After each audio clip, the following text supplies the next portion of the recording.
चलिए जी, देखिए अब लास्ट टर्न पे हमने पेरीमीटर एंड एरिया में जो किया था, एरिया ऑफ पैरेललोग्राम किया था, इससे रिलेटेड जरा कुछ पॉइंट्स लिखवा रही हूं। तो इसके जस्ट बाद फॉर्मूला नोटबुक में एक नोट लिखना है। And what is that note? Suppose मेरे पास एक ये पैरेललोग्राम है, राइट?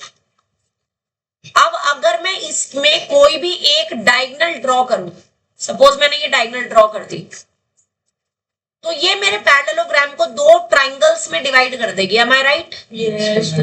एक होगा आपका ट्राइंगल 1, एक होगा आपका ट्राइंगल 2। ठीक है। अब होता क्या है कि पैरेलल जो लाइंस होती हैं, पैरेलल लाइंस के बीच की डिस्टेंस सेम होती है। इसका मतलब अगर मैं ए से परपेंडिकुलर डाल दूं डी सी पे ए एम, और सी से परपेंडिकुलर डाल दूं ए बी पे सी एन, तो मेरे पास ए एम और सी एन की वैल्यू सेम हो जाएगी कि नहीं? रीजन, बिकॉज डिस्टेंस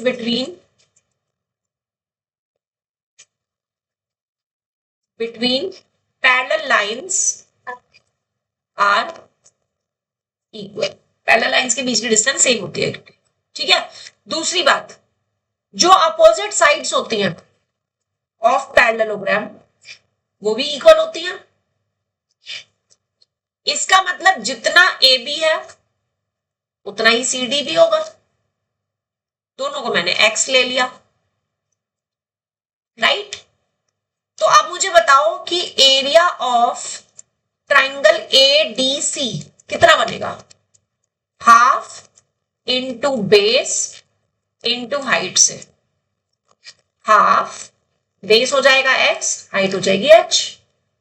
और इसी तरीके से मैं अगर एरिया निकालू ट्राइंगल ए बी सी का, तो वो भी half into base into height same आ जाएगा। तो मेरे पास कंक्लूजन क्या आया कि diagonal of a parallelogram divides it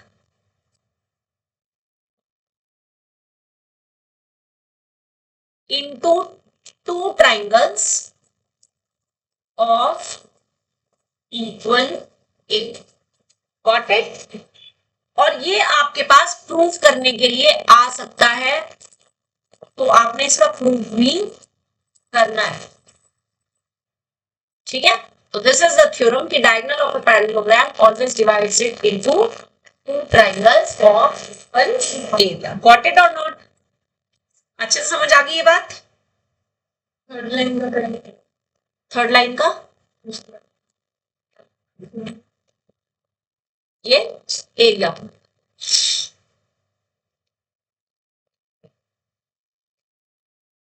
A R E ए। ठीक है जी। हाइट भी सेम होगी। हाँ, हाइट सेम होगी क्योंकि पैरेलल लाइंस के बीच की परपेंडिकुलर डिस्टेंस सेम होती है। ठीक है।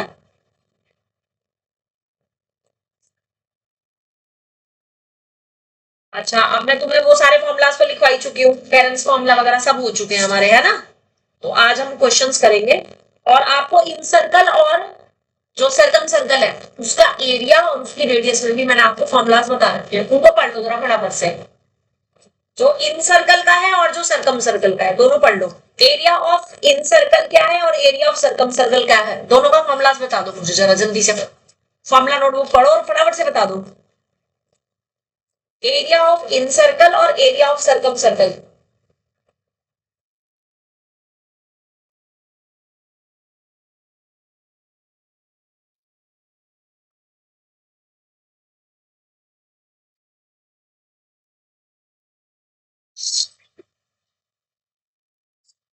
दिखाऊं दोबारा? बता ही देती हूँ। देखो, मैंने आपको बताया था कि सपोज आपके पास एक सर्कल है और इसके अंदर एक ट्राइंगल है।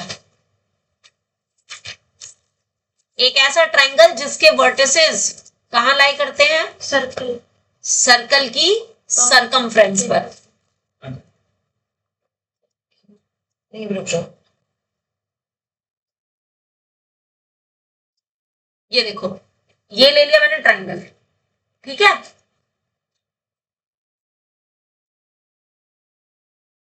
ये बहुत इंपॉर्टेंट है। और एक और सर्कल मैं ले रही हूं, एक और सर्कल वो जो कि इसके तीनों साइड्स को टच करता है, इसकी तीनों साइड्स को जो टच करता हो। ये क्वेश्चन नहीं है, इस पर बेस मैंने फॉर्मूला लिखवाया था आपको, है ना।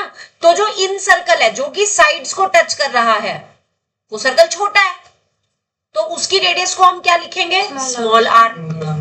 और जो बड़े वाला सर्कल है, ये बड़े वाला सर्कल, उस सर्कल की इनसे जो इससे वर्टिसेस होंगे, इनसे जो डिस्टेंस होगी, नहीं वो इधर अलग आएगी, कुछ जरूरी नहीं है कि इस पे डिपेंड करे, ठीक है। तो इनके वर्टिसेस से सेम पॉइंट्स पर लाई करेगी। आई एम नॉट श्योर कि ये एक ही इनकी रेडियस रहेगी, सेंटर इनका डिफरेंट भी हो सकता है। तो जो बड़े वाले सर्कल की रेडियस है दैट इज कैपिटल आर। वो हम डायग्राम में नहीं बना रहे, मैं अलग से लिखूंगी, ठीक है।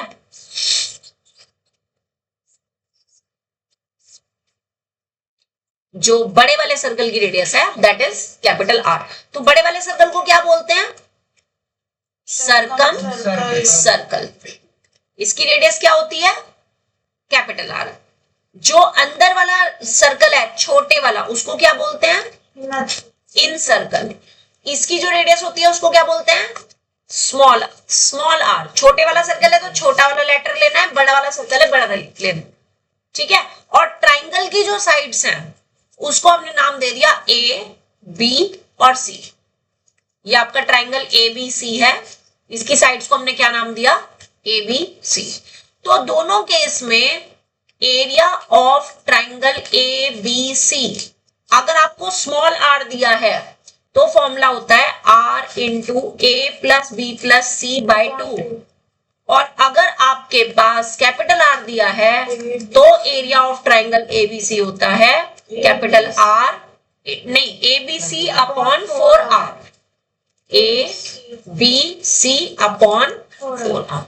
ये दो फॉर्मूलाज कराए थे। अब बात आती है कि इसमें ट्राइंगल का एरिया कहां से निकलेगा, हेरेंस फॉर्मूला से।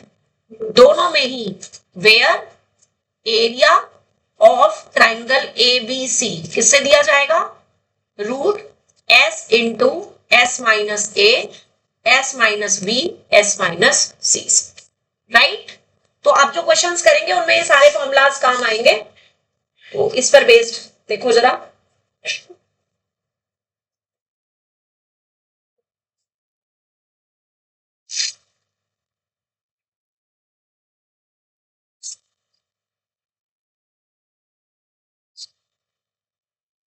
एक्सरसाइज 6.2 आज स्टार्ट करेंगे।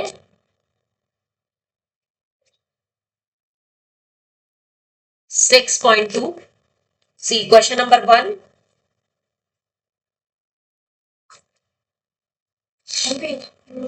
पेज नंबर है 142, गणित मंजरी, पेज 142। तुषार फर्स्ट क्वेश्चन पढ़ो, डायग्राम दे रखा है, एक वो डायग्राम बनाओ फटाफट से। एक रेक्टेंगल के अंदर आपको एक ट्राइंगल दिया हुआ है, यस। आपको एक रेक्टेंगल दे रखा है और इसके अंदर आपको एक ट्राइंगल दे रखा है। ड्रॉ करो डायग्राम।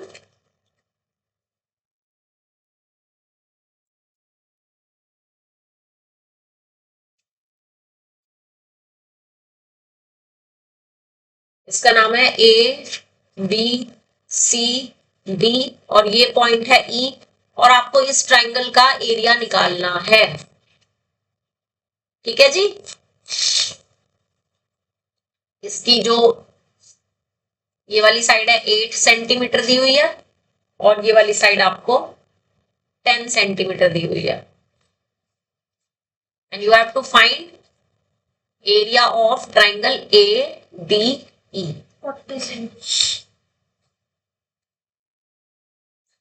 एरिया ऑफ ट्राइंगल का फॉर्मूला क्या होता है एंजल,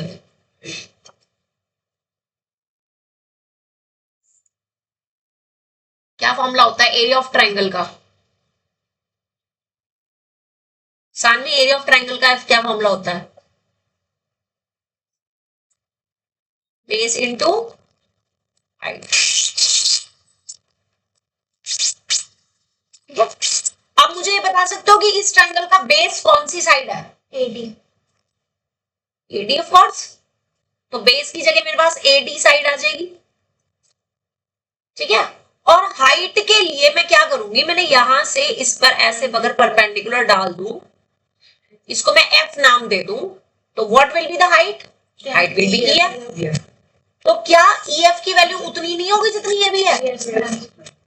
और एडी की वैल्यू उतनी होगी जितनी बीसी है? तो मेरे पास क्या आ जाएगा? सॉल्व करके क्या आ जाएगा? 40 सेंटीमीटर स्क्वायर। बात समझ आ गई?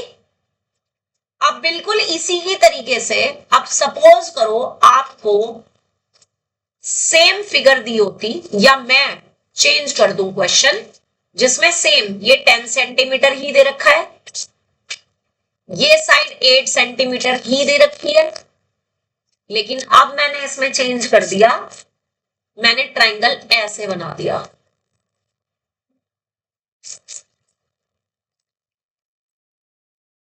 ठीक है जी, ये मैंने चेंज कर दिया।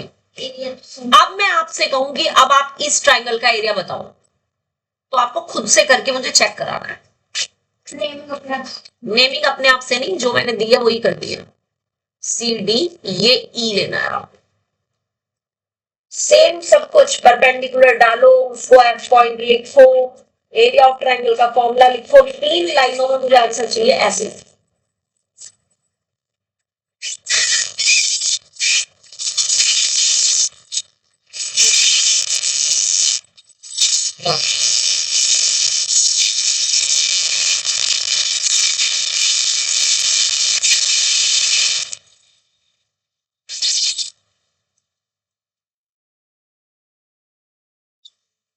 सेम आ रहा है? Yes ma'am. मंथन बताओ क्या लिखा तुमने? Area of triangle B C ई।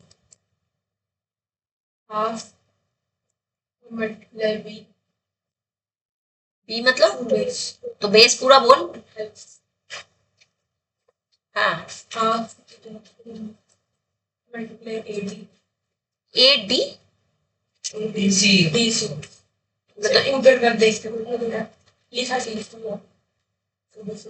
और हाइट ई एफ।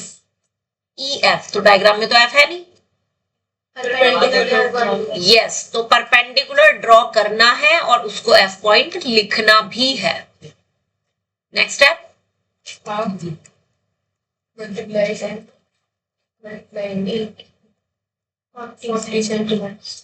यहां से क्या कंक्लूजन मिला तुम्हें? रेक्टेंगल के अंदर ट्राइंगल चाहे किसी भी साइड को बेस मान के बनाया गया हो, बिल्कुल सही। अभी एक और कंक्लूजन तुम्हें यहां से दिखाते हैं। इस कंडीशन में अगर आपसे कहे कि area of A B C D, वो भी निकालो, तुषार क्या फॉर्मूला होगा एरिया ऑफ एबीसीडी का?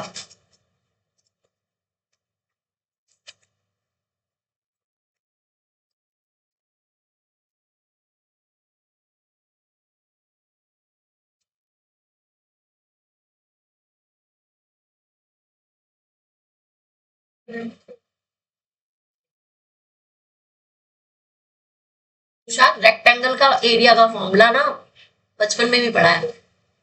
क्या होता है एरिया ऑफ रेक्टेंगल का फॉर्मूला? 80 सेंटीमीटर। फॉर्मूला पूछा है।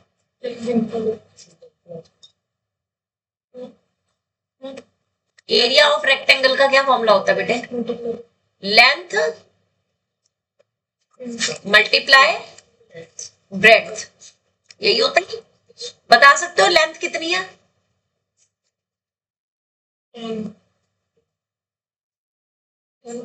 और ब्रेड्थ कितना आ गया? 80।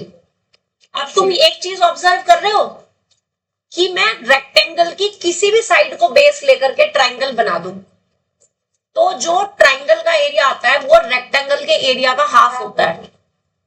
तो वो ये चीज प्रूव करने के लिए भी आ सकती है।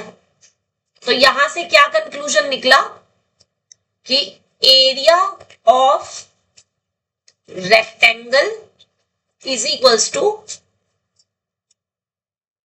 to 2 times area of triangle ECD। या 2 times area of triangle ADE। दोनों केस में ट्राइंगल के एरिया को डबल करने पर मुझे रेक्टेंगल का पूरा एरिया मिल जाएगा। ठीक है, सपोज करो सेम क्वेश्चन को केस स्टडी में बदल दिया गया और आपसे कहा जाए कि इसी डायग्राम में, मैं डायग्राम कॉपी कर रही हूं, मुझे स्लाइड अप करनी है।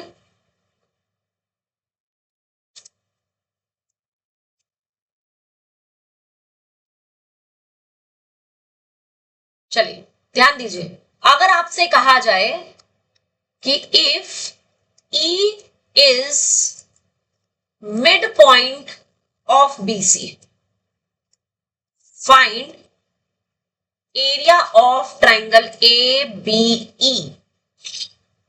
देखते हैं, सबसे पहले कौन करके दिखाता है।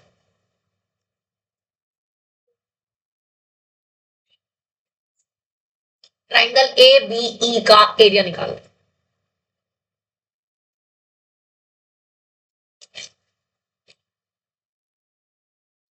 करो करो करो।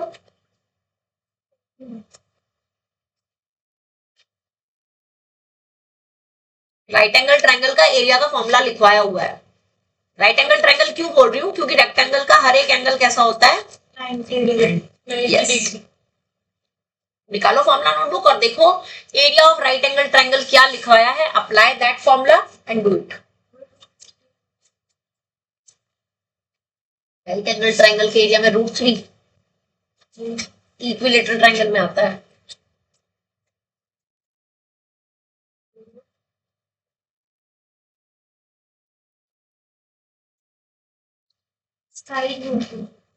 कितना? Side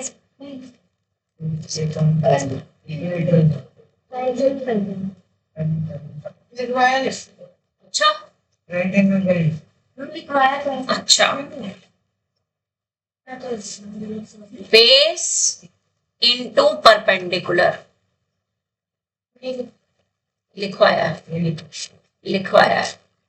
area of right angle triangle is 1/2 into base into perpendicular. क्यों? क्योंकि बेस क्या है उसमें? जो राइट एंगल बनाने वाली साइड्स हैं, यानी ये और ये, इनमें से एक बेस होगा, एक परपेंडिकुलर होगा। होगा कि नहीं? तो कितना आ जाएगा? 20। अगर मैं बेस को AB ले रही हूं तो परपेंडिकुलर हो जाएगा BE, और अगर मैं बेस को BE ले रही हूं तो परपेंडिकुलर हो जाएगा AB। दोनों केस में आंसर क्या आने वाला है? AB कितना है? 10, BE कितना हो जाएगा? 4, क्योंकि मिड पॉइंट दे रखा है। तो आंसर कितना आ जाएगा? 20 सेंटीमीटर स्क्वायर आ जाएगा। ओके, अगला part, if E is midpoint of BC, which type of triangle ADE will be? किस टाइप का ट्राइंगल होगा अगर E मिड है तो? तब ट्राइंगल ADE किस टाइप का होगा? स्केलन होगा, आइसोस्केलेस होगा या इक्विलेटरल होगा? आइसोस्केलेस होगा। रीजन बीइंग क्योंकि उस कंडीशन में AE और DE सेम हो जाएंगे। तो इसका आंसर क्या आ जाएगा आपका? ये triangle ADE will be isosceles triangle in which कौन कौन सी दो साइड्स इक्वल होंगी? AE और DE, ये दोनों साइड्स इक्वल होंगी। ये मैं एक्स्ट्रा पॉइंट तुम्हें क्यों करा रही हूँ? बुक में नहीं दिया, मैं करा रही हूँ क्योंकि केस स्टडी कहीं से भी आ सकती है। हम ये वाली दो साइड्स इक्वल क्यों होंगी? बहुत अच्छा क्वेश्चन है। E साइड मिड पॉइंट है। इन दोनों ट्राइंगल्स को देखो, अगर मैं इन दो ट्राइंगल्स को कॉन्ग्रुएंट दिखा सकूं तो मेरे पास AE और DE इक्वल आ जाएगा। See how? ये मिड पॉइंट दे रखा है E, इसका मतलब ये साइड इसके इक्वल हुई। अपोजिट साइड रेक्टेंगल की इक्वल होती है और ईच एंगल कैसा होता है? 90 डिग्री। तो ये दो ट्राइंगल SAS रूल से कॉन्ग्रुएंट हो गए। CPCT से AE और DE कैसे आ जाएंगे? Got it? समझ आ गया? ठीक है। अब अगर आपसे कहे कि AE की वैल्यू भी फाइंड करो, फाइंड AE, तो क्या करेंगे, राइट एंगल ट्राइंगल दे रखा है, ये राइट एंगल ट्राइंगल है कि नहीं है। अब इसमें ये बेस है, ये परपेंडिकुलर है, ये हो गई हाइपोटेन्यूज। क्या लगा देंगे, Pythagoras theorem. Apply that, find AE के लिए by Pythagoras theorem in triangle ABE में। ठीक है, बताना क्या आएगा। हाइपोटेन्यूज कौन सी साइड है, इस ट्राइंगल में हाइपोटेन्यूज कौन सी साइड है, AE। तो क्या आएगा, AE square is equals to PE का स्क्वायर। वैल्यू पुट कर देंगे, 10 का स्क्वायर और प्लस 8 का स्क्वायर, 8 नहीं 4 का, तो ये 100 और प्लस 16 दैट इज 116। तो AE की वैल्यू कितनी हो जाएगी, √116 सेंटीमीटर। बोलो समझ आ गया। तो इस टाइप के क्वेश्चन को वो आराम से केस स्टडी में कन्वर्ट कर सकते हैं, ठीक है ना। और इस चैप्टर पे केस स्टडी बड़े आराम से बन जाती है। Next come to question number 2। Saanvi question number 2 पढ़ो जरा, किसके पास बुक है, पढ़ गुंजन, चलो पढ़ो। The parallel sides of a trapezium are 40 centimeter and 20 centimeter. If its non-parallel sides are both equal, each being 26 centimeter, find the area of trapezium. ठीक है जी, फटाफट से एक ट्रेपेजियम बना लीजिए। सेम क्वेश्चन हमने वेरी गुड। चलिए, अब ये एक ऐसा ट्रेपेजियम दे रखा है जिसकी नॉन पैरेलल साइड्स भी इक्वल दे रखी है। पता है ऐसे ट्रेपेजियम को क्या बोलते हैं जिसकी नॉन पैरेलल साइड्स भी इक्वल दे रखी हो। नहीं, इसकी पैरेलल साइड्स दे रखी है 40 और 20। हाँ जी, इधर ध्यान दो। AB और CD में पैरेलल साइड्स कौन कौन सी हैं, AB और CD, ये दोनों पैरेलल है। इनमें से एक 20 दे रखी है, एक 40। बता सकते हो मैं AB को क्या लूं, 20 या 40? 20, क्योंकि वो छोटी है। और DC को क्या लूं, 40 सेंटीमीटर, क्योंकि वो बड़ी है। बात समझ आ गई। और इसकी नॉन पैरेलल साइड जो है दोनों इक्वल है और ईच की साइड दे रखी है 26 सेंटीमीटर। तो write down a trapezium in which non-parallel sides are equal is known as isosceles trapezium। Isosceles trapezium बोलते हैं इसको। आइसो वर्ड यूज किया जाता है जब दो साइड्स इक्वल हो। अब कौन सी दो साइड इक्वल है इसमें, नॉन पैरेलल वाली दो साइड इक्वल है, that's why it is known as isosceles trapezium. अब आइसोस्केलेस ट्राइंगल में क्या होता है, उसमें भी दो साइड इक्वल होती है, दैट्स व्हाई हम उसको आइसोस्केलेस ट्राइंगल बोलते हैं। बात समझ आ गई। अच्छा ये बताओ, क्या किसी भी ट्रेपेजियम में पैरेलल साइड्स इक्वल हो सकती हैं? क्या किसी भी ट्रेपेजियम में पैरेलल साइड्स इक्वल हो सकती हैं? कभी भी नहीं होंगी। क्यों? क्योंकि अगर ट्रेपेजियम की पैरेलल साइड इक्वल हो गई तो वो फिर ट्रेपेजियम नहीं रहेगा, वो या तो पैरेललोग्राम में बदल जाएगा या फिर रेक्टेंगल में बदल जाएगा। अंडरस्टैंड? वो कभी भी ट्रेपेजियम नहीं रहेगा। तो ट्रेपेजियम की पैरेलल साइड कभी भी इक्वल नहीं हो सकती, वो हमेशा अनइक्वल ही रहेंगी। ठीक है जी। अब इसमें क्या पूछ रहा है, find the area of trapezium पूछ रहा है। To find area of ABCD। मैंने एरिया ऑफ ट्रेपेजियम का फॉर्मूला लिखवाया था, कौन बताएगा जिसको याद है? Tejas. Half sum of parallel sides and उनके बीच का परपेंडिकुलर डिस्टेंस। बता सकते हो यहाँ पे A और B क्या है? 20 और ये A हो गई, ये भी हो गई। एच कैसे पता लगेगी? अब आपने बीच में कहीं से भी परपेंडिकुलर नहीं डालना, आपने या तो ए से या तो बी से ही डालना परपेंडिकुलर। अब मान लो मैंने बी से परपेंडिकुलर डाल दिया, so basically it is H. चलो मैंने एक ए से भी डाल दिया परपेंडिकुलर, डाल दिया, ये भी एच होगा। अब मुझे इस एच की वैल्यू निकालनी है। अब जरा ध्यान से सुनना जो मैं कहने जा रही हूं। क्योंकि नॉन पैरेलल साइड इक्वल है, इसलिए जो मैंने ये परपेंडिकुलर डाले हैं as AD is equals to BC, no as AD is equals to BC, इसलिए जो DM होगा वो भी CN के इक्वल होगा। अब अगर तुम पूछोगे कि क्यों, क्योंकि ये दो ट्राइंगल उस केस में क्या बन रहे हैं? कॉन्ग्रुएंट ट्राइंगल्स बन रहे हैं। सी हाउ, कैसे बन रहे हैं? पैरेलल साइड्स के बीच की डिस्टेंस सेम होती है, होती है। इसका मतलब इस वाले ट्राइंगल में और इस वाले ट्राइंगल में AM और BN इक्वल होंगे, होंगे। दूसरा, ये साइड इसके इक्वल ऑलरेडी दे रखी है, दे रखी है, ठीक है। और तीसरा, जो ये एंगल है वो 90 डिग्री है। तो RHS रूल से ये दोनों ट्राइंगल कॉन्ग्रुएंट हो जाएंगे। R मतलब राइट एंगल, H मतलब हाइपोटेन्यूज और S मतलब साइड। हो जाएंगे या नहीं? करके दिखा देती हूं मैं इसको। In triangle ADM and triangle BCN में रूल क्या बताया मैंने? RHS। कैसे? इसका नाम दे दिया एंगल 1 और यहां पे एंगल 2। तो एंगल 1 और एंगल 2 तो मेरे पास 90 डिग्री है। क्या कारण है उसका? क्योंकि AM भी परपेंडिकुलर है DC पे और BN जो है वो भी परपेंडिकुलर है DC पे, सो दैट्स व्हाई एंगल तो 90 डिग्री हो गए, ठीक है। H मतलब हाइपोटेन्यूज। हाइपोटेन्यूज क्या होती है? राइट एंगल की अपोजिट साइड हमारी हाइपोटेन्यूज होती है, होती है। तो हाइपोटेन्यूज यहां पे क्या बना? AD और यहां पे क्या बना? BC। वो आपको गिवन दे रखे हैं, वो दोनों क्वेश्चन में ही गिवन दे रखे हैं,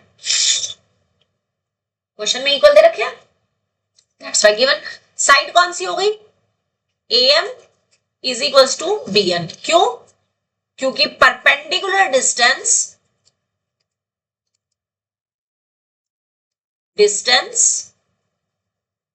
between parallel sides are same. Parallel side के बीच की जो परपेंडिकुलर डिस्टेंस होती है वो हमेशा सेम होती है, कहीं से भी ले लो आप, होती है ना। तो दोनों ट्राइंगल मेरे कौन से रूल से कॉन्ग्रुएंट हो गए? यानी कि ट्राइंगल ADM और ट्राइंगल BCN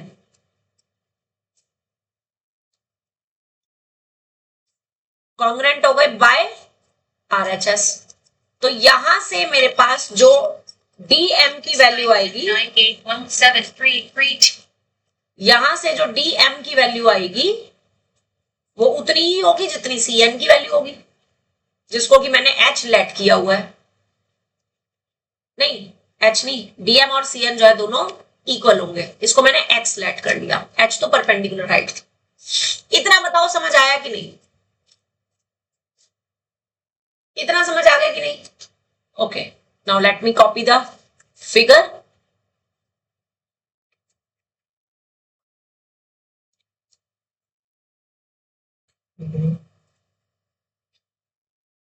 चलिए ध्यान से देखिए, इसमें ये वाली साइड आपकी B थी, ठीक है ना, ये डायग्राम है।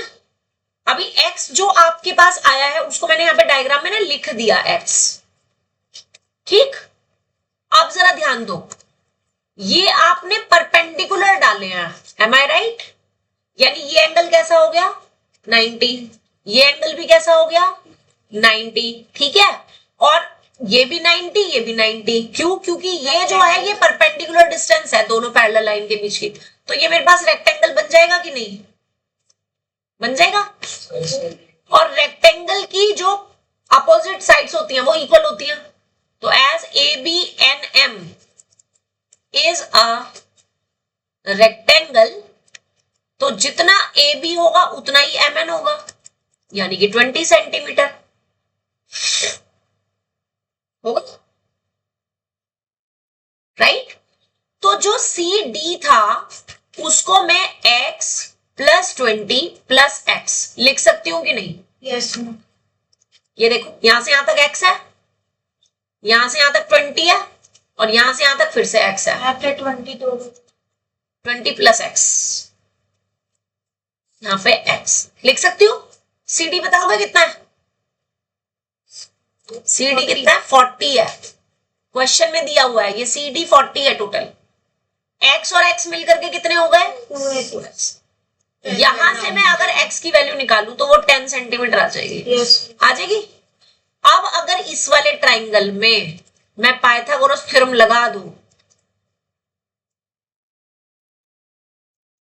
इन ट्राइंगल BCN में, मन्नत बोलो क्या लिखेंगे? हाइपोटेन्यूज कौन सी साइड है?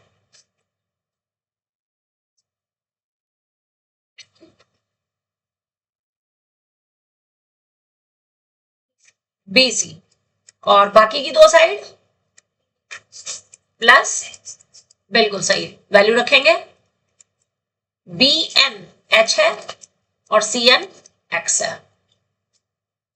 नहीं, X की वैल्यू तो हम निकाल चुके हैं, 10 का स्क्वायर, 26 का स्क्वायर,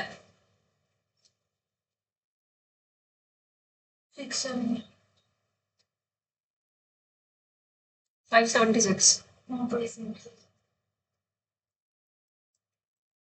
676 या 576? 24। ओके, 676 और 10 का स्क्वायर 576 आ गया। यस, तो 576 किसका स्क्वायर होता है? 24। 24 का। Yes ma'am. तो H की वैल्यू तुम्हारे पास 24 सेंटीमीटर आ गई। यस।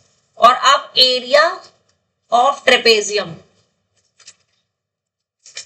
का formula A plus B into H से वैल्यू पुट करेंगे। A था 20, B था 40, H आ गया 24। भूमिक, क्या मैं इस 2 से इस 20 को कट कर सकती हूँ? क्यों? बिल्कुल। और क्या मैं इस 2 से 40 को कट कर सकती हूँ? नहीं। क्यों? क्योंकि वो भी ब्रैकेट में है। क्या मैं इस 2 से इस 24 को कट कर सकती हूँ? बिल्कुल सही। तो ये 60 इंटू 12, 720। यस। चेक करो आंसर। अच्छा चेक तुम क्या करोगे, मैं तुम्हारा आंसर ही नहीं है। कोई नहीं, मैं बता रही हूँ, करेक्ट है। Same 720 centimetre. बोलो क्वेश्चन समझ आया कि नहीं? इस क्वेश्चन में मार्क कर लो, इंपॉर्टेंट।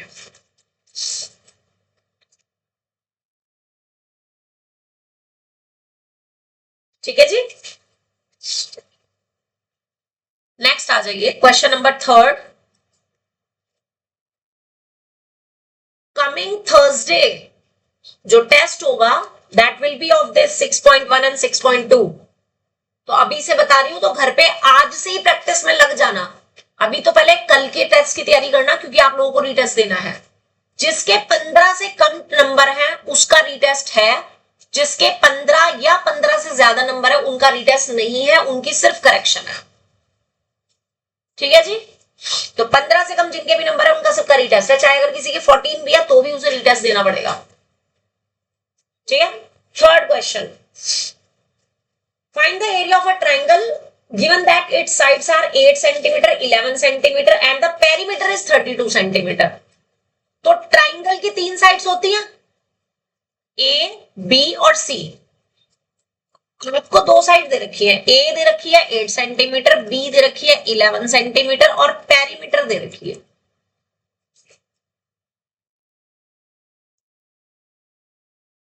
गुंजन, पेरीमीटर का क्या मतलब होता है? मतलब तीनों साइड का सम, है ना। तो पेरीमीटर का मतलब है A प्लस बी प्लस सी। तो क्या मैं यहां से A और B की वैल्यू रख करके C निकाल सकती हूँ? करो फटाफट से और C बताओ। A और B की वैल्यू रखो यहाँ पे, ये दोनों वैल्यूज यहाँ पे रखो, सॉल्व करो और C बताओ कितना आएगा। 13।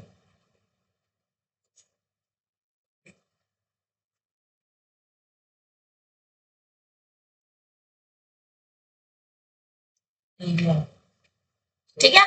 और अब एरिया का फॉर्मूला बता दो। नहीं, अभी एरिया का क्या, पहले एस निकालना है। एस का क्या फॉर्मूला होता है? A plus B plus C.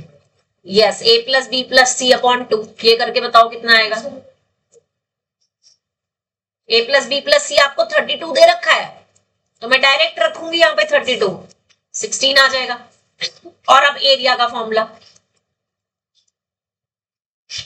S, S minus A, S minus B and S minus C.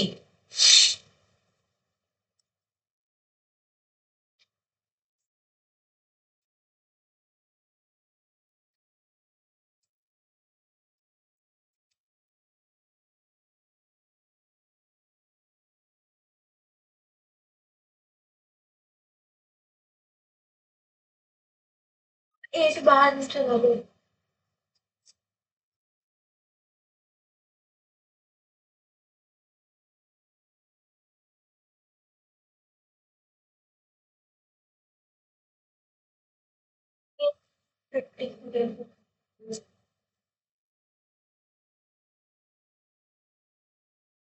16, 16 minus 8, 16 minus 11। Multiply नहीं करनी, सिर्फ पेयर्स बनाने हैं, सिर्फ पेयर्स बनाने हैं। लाइक 16 है, आप इस 16 को क्या लिखोगे?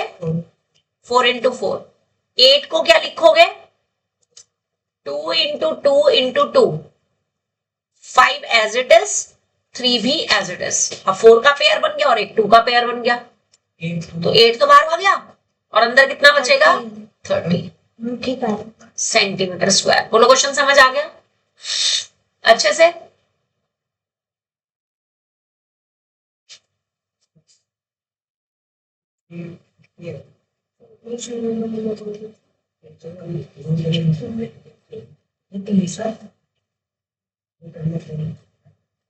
Question number 4, the sides of a triangular plot are in the ratio। Again triangle की साइड्स का रेशो दे रखा है, यानी अगर साइड्स ए बी सी है तो ए रेशो बी रेशो सी दे रखा है आपको, 3 रेशो 5 रेशो 7। और पेरीमीटर दे रखी है 300 मीटर। फाइंड करना है एरिया। बहुत कॉमन क्वेश्चन है, ज्यादातर पूछते हैं। तो जब तीनों साइड्स का रेशो दे रखा है तो मैं लेट क्या करूंगी? 3 के, 5 के एंड 7 के। ठीक है। अब पेरीमीटर का मतलब क्या होता है? ए प्लस बी प्लस सी, यही होता है पेरीमीटर। यानी कि 3 के प्लस 5 के और प्लस 7 के इज इक्वल टू, पेरीमीटर कितनी दे रखी है? 300। यहां से सॉल्व करके मुझे के की वैल्यू बताओ कितनी आएगी? 20 आ जाएगी।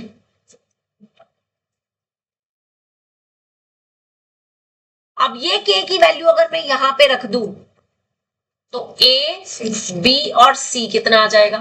A आ जाएगा 16, 5 इंटू 20, 7 इंटू 20, 100, 60, 140, 100 और 140 मीटर। और अब पहले एस का फॉर्मूला लगाना है, which is A plus B plus C by 2, and A plus B plus C is perimeter which is given as 300। तो ये आ गया 150 एंड एरिया इसका फॉर्मूला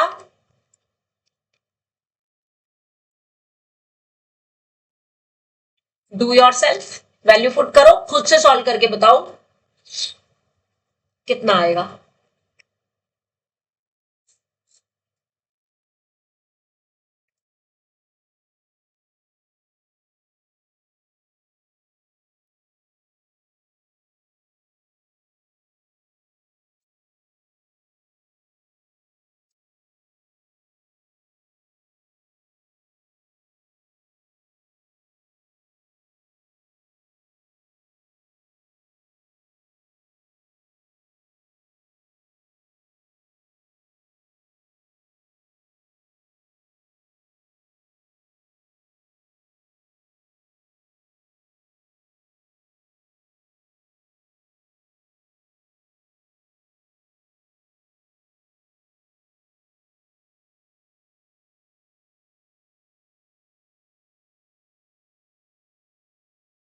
150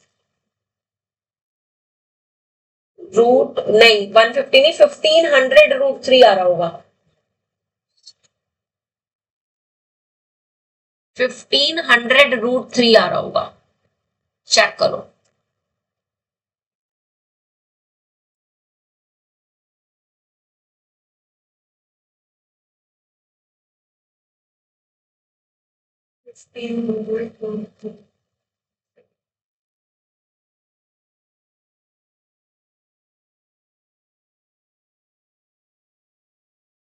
पेयर बनाने हैं बार बार बोल रही हूँ मल्टीप्लाई नहीं करना इस टाइप के क्वेश्चन में पेयर बनाते हैं और पेयर में से एक नंबर बाहर आ जाता है ठीक है जो अनपेयर्ड नंबर है वो रूट के अंदर और पेयर्ड वाले बाहर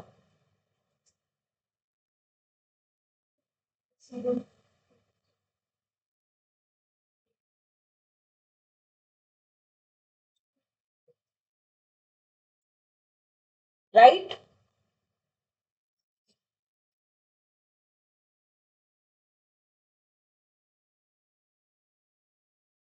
हो गया इसका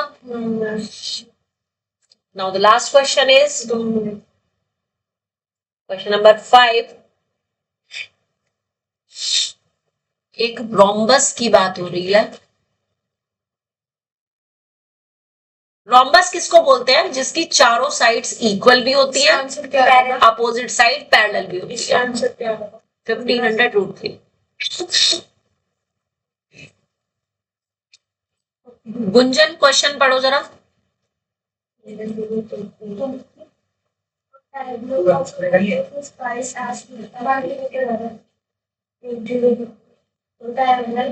If the number has area, then the centimeters square, find the shorter. Shorter diagonal right आपको एरिया दे रखा है ऑफ रोम्बस कितना दिया हुआ है 128 सेंटीमीटर स्क्वायर और इसकी जो दो डायगोनल्स है उसमें से एक शॉर्टर है और एक लार्जर है शॉर्टर डायगोनल कौन सी है दोनों इक्वल लग रही है कमाल है अच्छा शॉर्टर डायगोनल कौन सी है ए बी और ए सी और डी बी में कौन सी छोटी कौन सी है डायगोनल क्या होती है डायगोनल ये होती है जो अपोजिट वर्टेक्स को मिलाने वाली लाइन होती है ये डायगोनल्स है अब तू बता ये देखिए छोटी कौन है बी डी छोटी है ठीक है ना तो shorter diagonal is B D and what is longer diagonal AC is AC अब क्वेश्चन क्या कह रहा है कि इसकी जो एक डायगोनल है is twice as long as the other diagonal यानी कि जो AC है ना वो ट्वाइस ऑफ BD दे रखी है बड़े वाली डायगोनल जो है वो कितनी बड़ी है छोटी वाली डायगोनल की डबल है बात समझ आई और एरिया का जो फॉर्मूला होता है अब जो एक डायगोनल है उसको मैंने D1 लिखा इसको मैंने D2 लिखा तो यहां से जो D2 वाली डायगोनल है वो 2 टाइम्स D1 के आ रही है ठीक है एरिया ऑफ रोम्बस का फॉर्मूला क्या लिखवाया था फटाफट से फॉर्मूला रूप में देख करके बताओ ये तुषार बताएगा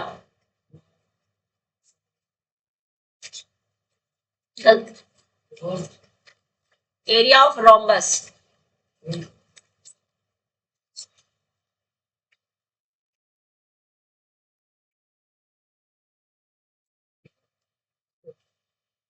उसका एरिया ऑफ पैरेललोग्राम होता है B into H B into H area of parallelogram होता है एरिया ऑफ रोम्बस लिखवाया है कि नहीं पहले ये चेक करो नहीं अब लिखो वहीं पे लिख लो एरिया ऑफ रोम्बस इज अगर उसकी डायगोनल पता है तो हाफ D1 D2 ये फॉर्मूला होता है एरिया ऑफ रोम्बस का कब जब डायगोनल्स दे रखी हो जब नहीं दिए तो वही लगेगा सेम बेस इनटू हाइट वाला हाँ तब वही लगेगा जो पैरेललोग्राम का है अब एरिया ऑफ रोम्बस आपको दे रखा है 128 half as it is D1 की जगह D1 ही लिखा और D2 की जगह मैंने क्या लिख दिया 2 टाइम्स D1 लिख सकती हूँ क्यों क्योंकि D2 जो है वो 2 times D1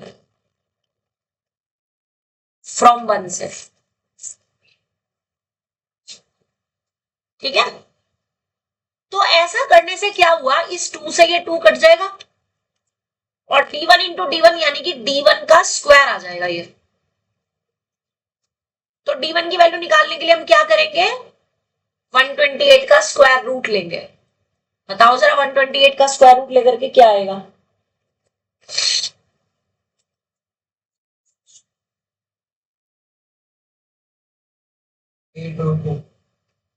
yes, centimetre, that is the answer. बोलो क्वेश्चन समझ आ गया, क्वेश्चन समझ आ गया अच्छे से। That's it for today. अब कल सबने आकर के, जिसने टेस्ट नहीं दिया है वो टेस्ट देंगे, और जिन्होंने दे दिया है, जिनका रीटेस्ट है, वो कल उनका रीटेस्ट होगा at the same time 5 PM, right.